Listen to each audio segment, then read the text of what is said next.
പൗലോസ് തിമോഥെയോസിന് എഴുതിയ ഉപദേശങ്ങൾ ഓരോ ശുശ്രൂഷകനും ഗൗരവത്തോടെ തന്നെ എടുക്കേണ്ടവയാണ്. തിമോഥെയോസിന് എഴുതിയ 1 ലേഖനം 4 അധ്യായത്തിന്റെ 12 വാക്യത്തിൽ പൗലോസ് തിമോഥെയോസിനോട് പറഞ്ഞത്, മാതൃകയുള്ള ഒരു ജീവിതം നയിച്ച് വിമർശകരുടെ നാവടക്കണം എന്നത്രേ. തുടർന്ന് എങ്ങനെയാണ് ഒരു മാതൃകാ ശുശ്രൂഷ ചെയ്യേണ്ടതെന്ന് പൗലോസ് തിമോഥെയോസിനോട് പറഞ്ഞു. വാക്കിലും നടപ്പിലും മാതൃകാ ജീവിതം നയിച്ചാൽ മാത്രം പോരാ, പിന്നെയോ അവൻ ഒരു ഒന്നാന്തരം ശുശ്രൂഷകനുമായിരിക്കണം. പലപ്പോഴും കേൾക്കാറുള്ള ഒരു അഭിപ്രായമാകുന്നു, അയാൾ ഒരു വിശുദ്ധനാണ്, എന്നാൽ തന്റെ പ്രസംഗം ശരിക്കും തയ്യാർ ചെയ്തുകൊണ്ടല്ല വരുന്നത് എന്ന്. പലരെക്കുറിച്ചും ഇങ്ങനെ പറഞ്ഞു കേട്ടിട്ടില്ലേ?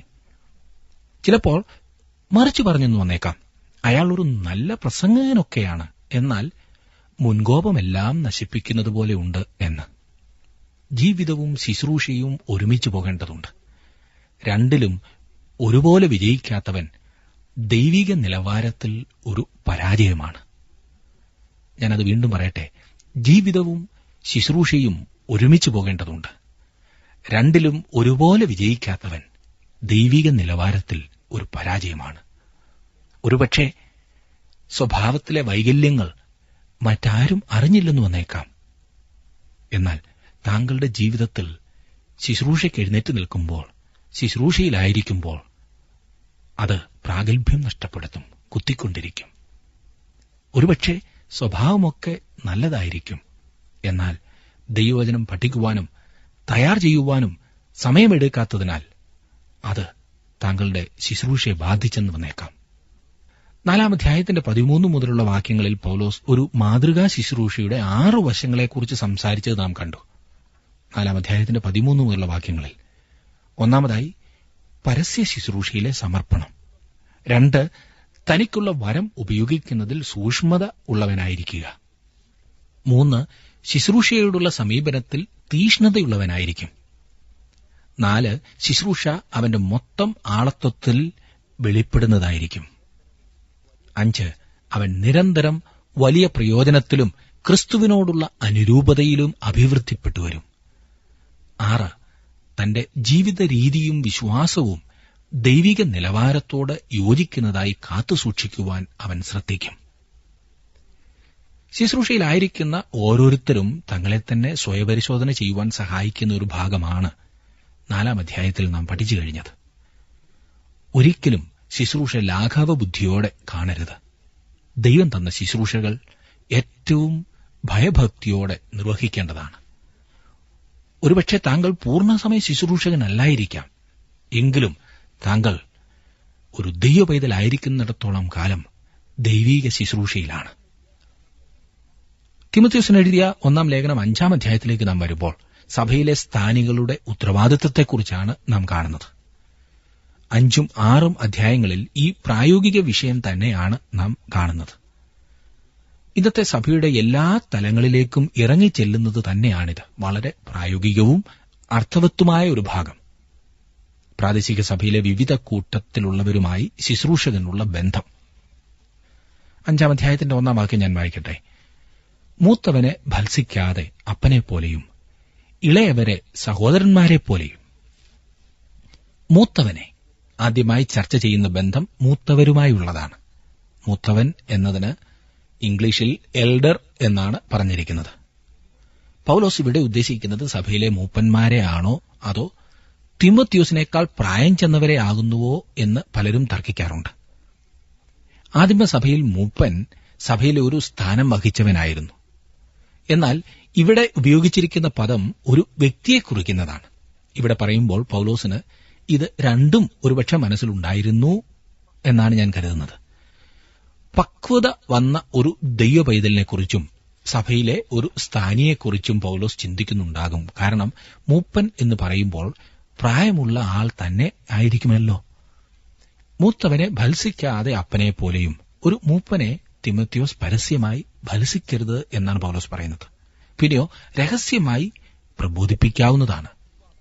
തിമോത്തിയോസ് ഒരു യുവാവായിരുന്നു. അതുകൊണ്ട് തന്നെ സഭയിലെ പ്രായം ചെന്ന ആളുകളോട് വളരെ ശ്രദ്ധിച്ചു വേണമായിരുന്നു അവൻ ഇടപെടേണ്ടത്. എനിക്കെല്ലാം അറിയാം, അതുകൊണ്ട് സകലരും ഞാൻ പറയുന്നത് ശ്രദ്ധിച്ചേ മതിയാകൂ, അല്ലെങ്കിൽ എനിക്ക് അധികാരമുണ്ട്, ഞാനാണ് ഈ സ്ഥാനത്തിരിക്കുന്നത് എന്ന മനോഭാവം കൊണ്ട് തിമോത്തിയോസ് സഭയിൽ ശുശ്രൂഷിക്കരുതെന്ന് പൗലോസ് ഗുണദോഷിക്കുന്നു. അവൻ മൂത്തവരെ പ്രോത്സാഹിപ്പിക്കണം, ആവശ്യമെങ്കിൽ സ്വകാര്യമായി പ്രബോധിപ്പിക്കാവുന്നതാണ്. ഇവിടെ പറയുന്നത് അപ്പനെപ്പോലെ പ്രായമുള്ളവരോട് ഇടപെടണം എന്നത്രേ. ഇന്ന് അനേകം യുവ ശുശ്രൂഷകരും ഇത് മറന്നുപോകുന്നു എന്നത് വളരെ പരിതാപകരമാണ്. ബീഡിയൊക്കെ പഠിച്ചു കഴിഞ്ഞ് ഒരു പട്ടവും കൂടി കിട്ടിയാൽ ആരുടെ തലയ്ക്ക് മുകളിലും പറക്കാമെന്നാണ് പലരും ചിന്തിക്കുന്നത്. കുപ്പായം ആരെയും പിടിച്ച് ശാസിക്കുവാനുള്ള ലൈസൻസ് അല്ല എന്നോർക്കണം. 22 തികയാത്ത പയ്യനെ എല്ലാവരും അച്ഛനെന്ന് വിളിക്കണം. എന്നാൽ അതുപോലെ തന്നേക്കാൾ പ്രായമുള്ളവരെ ബഹുമാനിക്കുവാൻ ശുശ്രൂഷകൻ മറന്നുപോകുന്നു. ഓരോ ശുശ്രൂഷകരും വളരെയേറെ ശ്രദ്ധിക്കേണ്ട വിഷയമാകുന്നു ഇത്. ഇളയവരെ സഹോദരന്മാരെ പോലെയും. തിമോത്തിയോസും സഭയിലെ പ്രായമുള്ളവരും തമ്മിൽ നല്ല ഒരു ബന്ധം നിലനിൽക്കണം. അതുപോലെ തന്നെപ്പോലെ യൗവനക്കാരായവരോടും നല്ല ബന്ധം പുലർത്തണം. താൻ സഭയിലെ ശുശ്രൂഷകനാകയാൽ തലക്കനത്തിന്റെ ആവശ്യമൊന്നുമില്ല, തന്റെ സമപ്രായക്കാരോട് സഹോദരന്മാരെപ്പോലെ ഇടപെടുകയാണ് വേണ്ടത് എന്നത്ര പറയുന്നത്. ഇനിയും മൂത്ത സ്ത്രീകളെ അമ്മമാരെപ്പോലെയും ഇളയ സ്ത്രീകളെ പൂർണ്ണ നിർമ്മലതയോടെ സഹോദരികളെപ്പോലെയും പ്രബോധിപ്പിക്കുക. പൂർണ്ണ നിർമ്മലതയോടെ ഒരു സഭയിലെ ശുശ്രൂഷകൻ സ്ത്രീകളോടുള്ള ബന്ധത്തിൽ വളരെ സൂക്ഷിക്കേണ്ടതുണ്ട്. ഈ കാര്യത്തിലുള്ള വീഴ്ച പോലെ ഒരു സഭയെ നശിപ്പിക്കുന്ന മറ്റൊന്നില്ല എന്ന് മറക്കരുത്. ഒരു വ്യക്തിയുടെ ശുശ്രൂഷയെയും നശിപ്പിക്കുവാൻ പോരുന്നതാണ് ഈ പാപം.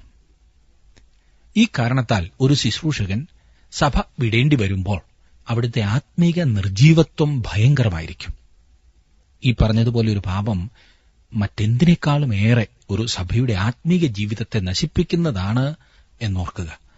ഇക്കാര്യത്തിൽ യാതൊരു ഉപാധിയും പറഞ്ഞ് ആർക്കും രക്ഷപ്പെടുവാൻ കഴിയുന്നതല്ല. തിമോത്തിയോസിന് സഭയിലെ പുരുഷന്മാരുമായുള്ള ബന്ധത്തെക്കുറിച്ചും സ്ത്രീകളെക്കുറിച്ചുള്ള ബന്ധത്തെക്കുറിച്ചും പൗലോസ് ചർച്ച ചെയ്തു. ഇനിയും 3-ാമത്തെ കൂട്ടത്തെക്കുറിച്ചാണ് പൗലോസ് സംസാരിക്കുവാൻ പോകുന്നത്. 3-ാം വാക്യം, സാക്ഷാൽ വിധവമാരായിരിക്കുന്ന വിധവമാരെ മാനിക്ക. മാനിക്ക എന്നുള്ളത് വളരെ രസകരമായൊരു വാക്കാണ്. താൻ ചെയ്യുന്നതിന് മൂല്യം കൽപ്പിക്കുന്ന പ്രവർത്തനം. ആദിമസഭ തങ്ങളുടെ വിധവമാരെ സംരക്ഷിച്ചിരുന്നു. അവർ ആ കാര്യത്തിൽ വളരെ സൂക്ഷ്മതയോടെ പ്രവർത്തിച്ചു. അപ്പോസ്തലപ്രവൃത്തികളുടെ പുസ്തകം 6-ാം അധ്യായത്തിൽ വിധവകളെ നോക്കുന്നതിലെ പ്രശ്നമാണ് നാം കാണുന്നത്. യവനന്മാർ, അതായത് ഇസ്രായേലിന് വെളിയിൽ നിന്നുള്ള യഹൂദന്മാർ ചിന്തിച്ചു, തങ്ങളുടെ വിധവമാരെ കരുതേണ്ടതുപോലെ, അഥവാ ഇസ്രായേലിൽ നിന്ന് തന്നെയുള്ള വിധവമാരെ കരുതുന്നതുപോലെ കരുതുന്നില്ല എന്ന്. ഈ കാരണത്താൽ അപ്പോസ്തലന്മാർ വിധവമാരെ നോക്കുന്നതിനായി മാത്രം ആളുകളെയാക്കി. അങ്ങനെ അപ്പോസ്തലന്മാർ തങ്ങളുടെ മുൻഗണനയായ ദൈവവചനം പഠിപ്പിക്കുന്നതിൽ നിന്നും മാറാതെയിരുന്നു. വിധവമാരുടെ സംരക്ഷണം എങ്ങനെയാണ് ചെയ്യേണ്ടത് എന്ന് പൗലോസ് ഇവിടെ നിർദ്ദേശം നൽകുന്നു. വളരെ പ്രായോഗികമായ നിർദ്ദേശം. സാക്ഷാൽ വിധവമാരായിരിക്കുന്ന വിധവമാരെ മാനിക്കാം. ദൈവവചനത്തിൽ നൽകിയിരിക്കുന്ന നിർദ്ദേശം വളരെ പ്രായോഗികമാകുന്നു. വികാരത്തള്ളലിൽ പ്രവർത്തിക്കുകയല്ല, വളരെയേറെ സാമാന്യ ബുദ്ധി ഉപയോഗിച്ചിരിക്കുന്നതാണ് നാം ഇവിടെ കാണുന്നത്. ദൈവമക്കൾ ആർദ്രതയുള്ളവരായിരിക്കണം എന്ന് ദൈവവചനം പറയുന്നു. എന്നാൽ ആരും അതിനെ മുതലെടുക്കുവാൻ പാടില്ല. നാം വളരെ ശ്രദ്ധിക്കേണ്ടതുണ്ട്.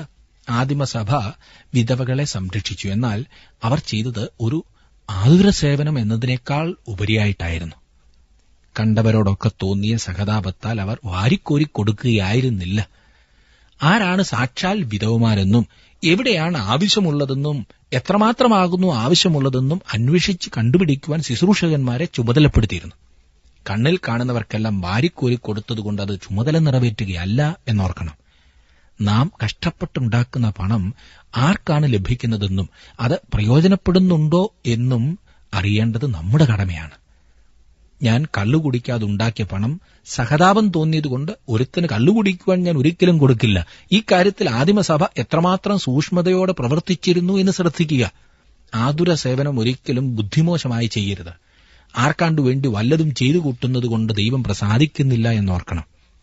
ഈ വിഷയത്തിൽ കുറെ കൂടി വിശദമായി പൗലോസ് സംസാരിക്കുന്നു. 4-ാം വാക്യം, വല്ല വിധവയ്ക്കും പുത്രപൗത്രന്മാർ ഉണ്ടെങ്കിൽ അവർ മുമ്പേ സ്വന്തം കുടുംബത്തിൽ ഭക്തി കാണിച്ച് അമ്മയപ്പന്മാർക്ക് പ്രത്യുപകാരം ചെയ്യുവാൻ പഠിക്കട്ടെ.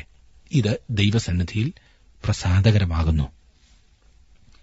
ശുശ്രൂഷകന്മാർ വിധവമാരെക്കുറിച്ച് അന്വേഷിക്കുമ്പോൾ അവർക്ക് പുത്രപൗത്രന്മാർ ഉണ്ടോ എന്ന് തിരക്കണം. എന്തുകൊണ്ടാണ് ആ പുത്രപൗത്രന്മാർ അവളെ സഹായിക്കാത്തത്? മക്കൾക്കും കൊച്ചുമക്കൾക്കും അവളോട് ഒരു ഉത്തരവാദിത്വമുണ്ട്.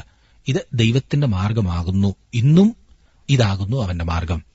പ്രായമാകുമ്പോൾ എവിടെയെങ്കിലും ഒരു അഗതി മന്ദിരത്തിൽ കൊണ്ട് തള്ളിയിട്ട് പോകുക ബുദ്ധിമുട്ടില്ലല്ലോ. ഇന്ന് അനേകം മക്കളും തങ്ങളുടെ പ്രായമായ മാതാപിതാക്കളോട് ചെയ്യുന്നത് ഇതാണ്. 5-ാം വാക്യത്തിൽ നാം കാണുന്നു, സാക്ഷാൽ വിധവയും ഏകാഗിയുമായവൾ ദൈവത്തിൽ ആശവെച്ച് രാപ്പകൽ യാചനയിലും പ്രാർത്ഥനയിലും ഉറ്റുപാർക്കുന്നു. ഇത് സാക്ഷാൽ വിധവയാണ്. അവൾ ഏകാഗിയുമാണ്. അവൾ ആവശ്യക്കാരത്തിയാണ്. അവൾ ഭക്തയായ ഒരു സ്ത്രീയാകുന്നു. അവർ പ്രാർത്ഥിക്കുന്നവർ ആകുന്നു. അവൾ സഭയ്ക്കു വേണ്ടിയും സഭാ ശുശ്രൂഷകനു വേണ്ടിയും മാത്രമല്ല, തനിക്കു വേണ്ടിയും തന്റെ ആവശ്യങ്ങൾക്കു വേണ്ടിയും നിരന്തരം പ്രാർത്ഥിക്കുന്നവളാണ്. അങ്ങനെ ചെയ്യുവാൻ അവൾക്ക് ഒരു അവകാശമുണ്ട്. അങ്ങനെയുള്ള പ്രാർത്ഥനകൾക്ക് മറുപടി നൽകുവാൻ ദൈവം നമ്മെ ഉപയോഗിക്കുന്നു. ഇത്തരത്തിലുള്ള ഒരു വിധവയെ കണ്ടെന്നാൽ അവളെ സഭയായി സഹായിക്കണം എന്ന് പൗലോസ് വ്യക്തമാക്കുന്നു. ദൈവഹിതപ്രകാരം ദൈവവഴിയിലൂടെ കാര്യങ്ങൾ ചെയ്യുമ്പോൾ അത് അനുഗ്രഹീതമാണ്. 6-ാം വാക്യത്തിൽ, കാമുകിയായവളോ ജീവിച്ചിരിക്കയിൽ തന്നെ ചത്തവൾ. കാമുകിയായവളോ എന്ന് പറയുമ്പോൾ സുഖിച്ച് മതിച്ച് ജീവിക്കുന്നവൾ എന്ന അർത്ഥത്തിലാണ്. ഒരു വിധവ സഹായം അർഹിക്കുന്നവളാകുന്നുവോ എന്നറിയുവാൻ ചെല്ലുമ്പോൾ അവളുടെ വീട്ടിൽ എല്ലാവരും കൂടി ആഘോഷിക്കുന്നതാകുന്നു കാണുന്നതെങ്കിൽ അവളെ സഹായിക്കേണ്ടതില്ല എന്നാണ് പൗലോസ് പറയുന്നത്. പലരും ഇതുപോലെ പണം നേടിയിട്ട് അത് അനാവശ്യ കാര്യങ്ങൾക്ക് വേണ്ടി ഉപയോഗിക്കുന്നു. അതിനെ ഒരിക്കലും പ്രോത്സാഹിപ്പിക്കരുത് എന്നത്ര പൗലോസ് പറയുന്നത്. അവളുടെ മകൻ എത്ര പ്രശസ്തനായാലും അവരുടെ വീട്ടുകാരെല്ലാം സഭയിലെ പ്രമുഖരായിരുന്നാലും അവളെ സഹായിക്കേണ്ട യാതൊരു കാര്യവുമില്ല എന്ന് പൗലോസ് പറയുന്നു. 7-ാം വാക്യത്തിൽ, അവർ നിരപവാദ്യമാരായിരിക്കേണ്ടതിന് നീ ഇത് ആജ്ഞാപിക്കാം. പൗലോസ് പറയുന്നത്, തിമത്യോസേ, നീ ഇത് സഭയ്ക്ക് വ്യക്തമാക്കി കൊടുക്കുക. അങ്ങനെ വരുമ്പോൾ അവർ ഈ കാര്യങ്ങളിൽ മാന്യമായ രീതിയിൽ ഇടപെടുവാൻ തുടങ്ങും. ഇനിയും 8-ാം വാക്യത്തിൽ, തനിക്കുള്ളവർക്കും പ്രത്യേകം സ്വന്തം കുടുംബക്കാർക്കും വേണ്ടി കരുതാത്തവൻ വിശ്വാസം തള്ളിക്കളഞ്ഞ് അവിശ്വാസിയേക്കാൾ അധമനായിരിക്കുന്നു. പ്രിയ സുഹൃത്തെ, ഇവിടെ പറഞ്ഞിരിക്കുന്നതിനേക്കാൾ ശക്തമായി ഈ കാര്യം പറയേണ്ടത് എങ്ങനെയെന്ന് എനിക്കറിയില്ല. ഒരു വിധവയെ അവളുടെ ബന്ധത്തിലും ചാർച്ചയിലുമുള്ളവർ സംരക്ഷിക്കേണ്ടതാണ്. ആരാധനയുടെ നടുവിൽ എഴുന്നേറ്റ് നിന്ന് എപ്രകാരത്തിലുള്ള സാക്ഷ്യം പറയുന്നു എന്നുള്ളതല്ല. കൂട്ടായ്മകളിൽ നെടുക നടന്ന് സാക്ഷ്യം പറയുന്നതുമല്ല. സ്വന്തമായവരെ സംരക്ഷിക്കുവാൻ വേണ്ടത് ചെയ്യാത്തവർ ദൈവമുൻപാകെ യാതൊരു സാക്ഷ്യവുമില്ലാത്തവരാണ്. ഏതൊരു ഉപാധി പറഞ്ഞതാണെങ്കിലും ആവശ്യത്തിലിരിക്കുന്ന മാതാവിനെയോ പിതാവിനെയോ അതുപോലെ വീട്ടുകാരായവരെ കരുതുവാൻ മനസ്സില്ലാത്തവർ ഭക്തി പറയാതിരിക്കുന്നതാണ് നല്ലത്. അവർ അഭക്തരാണ്. അവരുടെ ഭക്തിക്ക് ദൈവം 0 വില മാത്രമാണ് നൽകുന്നത്. വിശന്നു കിടക്കുന്ന അപ്പനെ നോക്കുവാൻ മനസ്സില്ലാത്ത കൂട്ടായ്മയ്ക്ക് പോയി ഒത്തിരി പാടിയതുകൊണ്ട് എന്താണ് വിശേഷം? ഇവിടെ പറയുന്നത് അവർ അവിശ്വാസിയേക്കാൾ അധമനാകുന്നു എന്നത്രേ. ദൈവവചനം ഇവിടെ വളരെ വ്യക്തമാണ്. തിരുവചനത്തിൽ എന്തെല്ലാം കാണാതെ പോയാലും ഇത് കാണാതെ പോകില്ല എന്നത് തീർച്ചയാകുന്നു. എന്നെ ശ്രദ്ധിക്കുന്ന ഓരോരുത്തരും ഇത് വളരെയേറെ സൂക്ഷിക്കേണ്ട കാര്യമാണ്. 9-ാം വാക്യത്തിൽ, സൽപ്രവർത്തികളാൽ ശ്രുതിപ്പെട്ട് ഏക ഭർത്താവിന്റെ ഭാര്യയായിരുന്ന് 60 വയസ്സിന് താഴെ അല്ലാത്ത വിധവ മക്കളെ വളർത്തുകയോ. എന്തിനാണ് ഈ വയസ്സ് പറഞ്ഞിരിക്കുന്നത്? കാരണം അവൾ ഈ പറഞ്ഞ വയസ്സിന് താഴെയാകുന്നുവെങ്കിൽ അവൾക്ക് എന്തെങ്കിലും ജോലിയെടുത്ത് സ്വയം സംരക്ഷിക്കാവുന്നതാണ്. അതുകൊണ്ടാണ് ഇവിടെ വയസ്സ് പറഞ്ഞിരിക്കുന്നത്. 10-ാം വാക്യത്തിൽ, അതിഥികളെ സൽക്കരിക്കുകയോ വിശുദ്ധന്മാരുടെ കാലുകളെ കഴുകുകയോ ഞെരുക്കമുള്ളവർക്ക് മുട്ടുതീർക്കുകയോ സർവ്വ സൽപ്രവൃത്തിയും ചെയ്തു പോരുകയോ ചെയ്തു എങ്കിൽ അവളെ തെരഞ്ഞെടുക്കാം. സർവ്വ സൽപ്രവൃത്തിയും ചെയ്തു പോരുകയോ ചെയ്തു എങ്കിൽ. കഴിഞ്ഞ കാലത്ത് ഈ വിധവ എപ്രകാരത്തിലുള്ള വ്യക്തി ആയിരുന്നു എന്ന് പരിഗണിക്കുന്നത് നല്ലതാകുന്നു എന്നാണ് പൗലോസ് പറയുന്നത്. അവളുടെ കഴിഞ്ഞ കാലത്തെ ഒന്ന് വിലയിരുത്തൂ. വരുന്നവരെയെല്ലാം സഹായിക്കുവാൻ തുനിയരുത്. അവൻ പറഞ്ഞതുപോലെയുള്ള ഒരു വ്യക്തിയാകുന്നു അവളെങ്കിൽ, അവൾ ആവശ്യത്തിലിരിക്കുന്നവൾ എങ്കിൽ താങ്കൾ അവളെ സഹായിക്കണം. സഭ ഇപ്രകാരത്തിലുള്ള അടിസ്ഥാനപരവും ലളിതവുമായ പ്രമാണങ്ങളിൽ മടങ്ങി വന്നിരുന്നെങ്കിൽ എന്ന് ഞാൻ ആശിക്കുകയാണ്. ഇതിനു പകരം ഇന്ന് എവിടെങ്കിലും കാണുന്ന ഒരു വികാരത്തള്ളലിൽ എന്തെങ്കിലും ചെയ്യുവാനുള്ള ഒരു ശ്രമമാകുന്നു നാം കാണുന്നത്. ഇത് പലപ്പോഴും ഗുണത്തേക്കാൾ ഏറെ ദോഷം ചെയ്യും.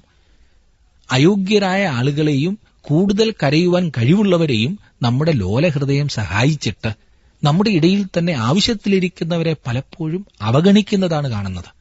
അങ്ങ് ദൂരെയുള്ള നാം അറിയാത്ത അനേകരെ നാം സഹായിക്കുമ്പോൾ തന്നെ നമ്മുടെ ഇടയിൽ സഹായം അർഹിക്കുന്നവരെ നാം കാണാതെ പോകുന്നത് കഷ്ടമാകുന്നു. അതുകൊണ്ട് തന്നെ സമൂഹത്തിൽ സഭയുടെ സാക്ഷ്യം പലപ്പോഴും നഷ്ടപ്പെട്ടിരിക്കുന്നതാണ് നാം കാണുന്നത്. ഒരു വിധവ സഭയിൽ ഏതെങ്കിലും വിധത്തിലുള്ള ശുശ്രൂഷയിൽ ഏർപ്പെടേണ്ടതുണ്ട്. അവൾ അനുഭവിച്ചിട്ടുള്ളത് മറ്റുള്ളവർക്ക് ആശ്വാസം നൽകുന്നതായിരിക്കും. അവളുടെ കഷ്ടപ്പാടുകൾ മറ്റുള്ളവരെ സഹതാപത്തോടുകൂടെ കാണുവാൻ അവളെ സഹായിക്കും. ഈ കാര്യത്തിൽ സഭാ ശുശ്രൂഷകർ എത്രയേറെ ശ്രദ്ധിക്കണമെന്നറിയാമോ? വളരെയധികം ഗൌരവത്തോടെ എടുക്കേണ്ട വിഷയമാകുന്നു. പലപ്പോഴും സഭയിൽ ആതുര സേവനത്തിനു വേണ്ടിയിട്ടുള്ള പണം ആവശ്യമില്ലാത്തവർക്കാകുന്നു ലഭിക്കുന്നത്. ഞാൻ ഉദ്ദേശിച്ചത് അർഹിക്കാത്തവർക്ക്. ഈ കാര്യത്തിൽ സഭ വളരെയേറെ ശ്രദ്ധിക്കേണ്ടതുണ്ട്. 11-12 വാക്യങ്ങളിൽ നാം കാണുന്നത്, ഇളയ വിധവമാരെ ഒഴിക്കാം. അവർ ക്രിസ്തുവിന് വിരോധമായി പുളച്ചു മതിക്കുമ്പോൾ വിവാഹം ചെയ്യുവാൻ ഇച്ഛിക്കും. ആദ്യ വിശ്വാസം തള്ളുകയാൽ അവർക്ക് ശിക്ഷാവിധിയുണ്ട്. യൗവനക്കാരത്തികളായ വിധവമാർ പുനർവിവാഹം ചെയ്യുവാൻ ആഗ്രഹിച്ചു എന്ന് വന്നേക്കാം. അതിൽ തെറ്റൊന്നുമില്ല. എന്നാൽ തെറ്റായ കാരണങ്ങൾക്കായി പുനർവിവാഹം ചെയ്യുന്ന അപകടമുണ്ട്. അവൾ അവളുടെ വിശ്വാസത്തെ മുഴുവൻ മറക്കുന്ന അപകടമുണ്ട്. സഭ ഈ കാര്യത്തിൽ വളരെ ശ്രദ്ധിക്കുകയും യൗവനക്കാരത്തികളായ വിധവമാരെ പരീക്ഷിച്ചിട്ട് വേണം അവരെ സഹായിക്കുവാൻ. 13 വാക്യത്തിൽ നാം കാണുന്നത്, അത്രയുമല്ല, അവർ വീടുതോറും നടന്ന് മിനക്കെടുവാനും ശീലിക്കും. മിനക്കെടുക മാത്രമല്ല, വായാടികളും പരകാര്യത്തിൽ ഇടപെടുന്നവരുമായി അരുതാത്തത് സംസാരിക്കും. വേറൊരു വിധത്തിൽ പറഞ്ഞാൽ, അവർ ഒരു വീട്ടിൽ നിന്നും മറ്റൊരു വീട്ടിലേക്ക് വേണ്ടാത്തതെല്ലാം കൊണ്ടുപോകും. ഞാൻ ഉദ്ദേശിച്ചത് ഏഷണിയെക്കുറിച്ചാണ്. അവർ തങ്ങൾ പറയരുതാത്ത കാര്യങ്ങൾ സംസാരിച്ചുകൊണ്ട് നടക്കും. വീട്ടിൽ പലപ്പോഴും ചോദിക്കുവാനും പറയുവാനും ആളില്ലാത്തതിനാലും ഒത്തിരി ജോലിയൊന്നും ഇല്ലാത്തതിനാലും അവൾ പരകാര്യത്തിൽ ഇടപെട്ട് സമയം കളയുവാൻ നോക്കും. ഇത് വളരെയേറെ വാസ്തവമാണെന്ന് എന്നെ ശ്രദ്ധിക്കുന്ന പലരും സമ്മതിക്കും. എല്ലാവരും ഇതുപോലെ ആകണമെന്നില്ല. ഭർത്താക്കന്മാർ വീട്ടിലില്ലാത്ത ആളുകളും പലപ്പോഴും ഇതുപോലെ ആത്മീയതയ്ക്ക് ചേരാത്തതായിട്ടുള്ള കാര്യങ്ങളിൽ ഇടപെടുന്നതായി കാണുവാൻ സാധിക്കും. എന്നെ ശ്രദ്ധിക്കുന്ന പ്രിയ സഹോദരിമാരോട് എനിക്ക് പറയുവാനുള്ളത്, നാം മറ്റൊരു വീട്ടിൽ ചെന്നാൽ അവിടുത്തെ കുറ്റം കണ്ടുപിടിക്കുവാൻ ശ്രമിക്കുന്നതിനേക്കാൾ ഉപരി, മറ്റുള്ളിടത്തെ കുറ്റം അവരോട് പറയുന്നതിനേക്കാൾ ഉപരി പ്രാർത്ഥിക്കുവാനോ ആത്മീക കാര്യങ്ങളിൽ ഇടപെടുവാനോ സമയം കണ്ടെത്തണം. അവർക്ക് ആത്മീക വർധന ഉണ്ടാക്കുന്ന വിധത്തിൽ സംസാരിക്കുവാൻ പ്രത്യേകം നാം ശ്രദ്ധിക്കണം. ഇല്ല എങ്കിൽ അത് സഭയ്ക്ക് ദോഷം വരുത്തും. ദൈവനാമ മഹത്വം ഒരിക്കലും അതുകൊണ്ടുണ്ടാകില്ല. 14 വാക്യത്തിൽ നാം കാണുന്നു, ആകയാൽ ഇളയവർ വിവാഹം ചെയ്യുകയും പുത്രസമ്പത്തുണ്ടാക്കുകയും ഭവനം രക്ഷിക്കുകയും വിരോധിക്ക് അപവാദത്തിന് അവസരം ഒന്നും കൊടുക്കാതിരിക്കുകയും വേണം എന്ന് ഞാൻ ഇച്ഛിക്കുന്നു. സ്ത്രീ ഭവനത്തെ നോക്കി നടത്തുന്നവളാകുന്നു. ഈ ഭാഗത്ത് മുഴുവൻ പൗലോസ് സഭയിലെ പുരുഷന്മാരുടെയും സ്ത്രീകളുടെയും പെരുമാറ്റത്തെക്കുറിച്ചുള്ള നിർദ്ദേശങ്ങളാണ് നൽകുന്നത്. ഈ ബന്ധങ്ങൾ ലോകത്തിന്റെ മുൻപിൽ ഏറ്റവും ഉയർന്ന നിലയിലുള്ള സാക്ഷ്യം ആയിരിക്കണമെന്ന് പൗലോസ് ഊന്നിപ്പറയുന്നു. അതായത് വിരോധിക്ക് അപവാദത്തിന് അവസരം ഒന്നും കൊടുക്കാതിരിക്കുവാൻ ശ്രദ്ധിക്കണമെന്ന്. 15 വാക്യത്തിൽ കാണുന്നത്, ഇപ്പോൾ തന്നെ ചിലർ സാത്താന്റെ പിന്നാലെ പോയല്ലോ. അവർ സത്യത്തിൽ വിശ്വാസികളായിരുന്നില്ല എന്ന് ഈ വാക്യത്തിൽ വ്യക്തമാണ്. 16 വാക്യത്തിൽ നാം കാണുന്നു, ഒരു വിശ്വാസിനിക്ക് വിധവമാർ ഉണ്ടെങ്കിൽ അവൾ തന്നെ അവർക്ക് മുട്ടുതീർക്കട്ടെ. സഭയ്ക്ക് ഭാരം വരരുത്. സാക്ഷാൽ വിധവമാരായവർക്ക് മുട്ട് തീർപ്പാനുണ്ടല്ലോ. ഓരോ കുടുംബവും അവർക്കുള്ള വിധവമാരുടെ ചുമതല ഏൽക്കണം. അങ്ങനെ വരുമ്പോൾ ബന്ധുക്കൾ ആരുമില്ലാത്തതും ആവശ്യത്തിലിരിക്കുന്നതുമായ വിധവമാരുടെ കാര്യത്തിൽ സഭ ശ്രദ്ധിക്കാവുന്നതാണ്. എത്ര പ്രായോഗികമായ നിർദ്ദേശങ്ങളാകുന്നു പൗലോസ് നമുക്കിവിടെ നൽകുന്നത്. വളരെ ശ്രദ്ധിക്കേണ്ട കാര്യങ്ങളാകുന്നു പൗലോസ് നമ്മോട് സംസാരിക്കുന്നത്. മറ്റുള്ളവരുമായ ബന്ധം എത്ര നാം ശ്രദ്ധിക്കണം. ആദ്യം മുതൽ ഈ അധ്യായത്തിൽ നാം കാണുന്നത് അതത്രേ. നമ്മുടെ ബന്ധങ്ങൾ ഒരിക്കലും ഒരു ലാഘവബുദ്ധിയ കാണുന്ന ബന്ധങ്ങളാകുവാൻ പാടില്ല. നാം വേറൊരാളുമായി ബന്ധപ്പെട്ടിരിക്കുന്നത് ദൈവവുമായുള്ള നമ്മുടെ ബന്ധത്തിൽ ആകുന്നു എന്നോർക്കണം. ആ ബന്ധത്താലല്ല എങ്കിൽ എപ്പോഴും നമ്മുടെ ബന്ധങ്ങൾ കൂടുതൽ ബുദ്ധിമുട്ടുകൾ മാത്രമേ ഉണ്ടാക്കൂ. സഭയിലെ മൂപ്പന്മാരുമായും ഇളയവരുമായും സ്ത്രീകളുമായും ഒക്കെ ശുശ്രൂഷകനുള്ള ബന്ധം വളരെ പ്രധാനപ്പെട്ടതാണ്. ഈ ബന്ധത്തിൽ നാം മറ്റുള്ളവരെ ആത്മീകമായി വളർത്തുന്നതിനുവേണ്ടി പ്രത്യേകം ശ്രദ്ധിക്കുന്നവരായിരിക്കണം. അതേസമയം നാം ബുദ്ധിപൂർവം പ്രവർത്തിക്കുന്നവരുമായിരിക്കണം. കാരണം സഭയ്ക്കുള്ള വരുമാനം ഒരിക്കലും ബുദ്ധിമോശമായി ചെലവഴിക്കുവാൻ വേണ്ടിയിട്ടുള്ളതല്ല. അത് ദൈവനാമ മഹത്വത്തിനും മറ്റുള്ളവരെ ദൈവത്തിങ്കിലേക്ക് ആകർഷിക്കുന്നതിനുമുള്ള ഒരു മുഖാന്തരമായി തീരണം. അതത്രേ പൗലോസ് ഇവിടെ തിമോത്തിയോസിനോട് ഊന്നിപ്പറയുന്നത്. എന്നെ ശ്രദ്ധിക്കുന്നതായ താങ്കളുടെ ജീവിതത്തിൽ എത്രമാത്രം ബുദ്ധിപൂർവം സഭയിലെ പണം ചെലവഴിക്കുവാൻ താങ്കൾക്ക് സാധിക്കുന്നുണ്ട്? ദൈവകരങ്ങളിലേക്ക് നമ്മെ തന്നെ ഏൽപ്പിച്ചുകൊണ്ട് നമുക്ക് പ്രാർത്ഥിക്കാം. കർത്താവേ, എന്റെ സഭ ഈ പറഞ്ഞതുപോലെ മാതൃകയുള്ളൊരു സഭയാകുവാൻ, എന്റെ കുടുംബം ഈ പറഞ്ഞതുപോലെ അനുഗ്രഹിക്കപ്പെട്ട ഒരു കുടുംബമായി തീരുവാൻ അവിടുന്ന് സഹായിക്കണമെന്ന് നമുക്ക് പ്രാർത്ഥിക്കാം.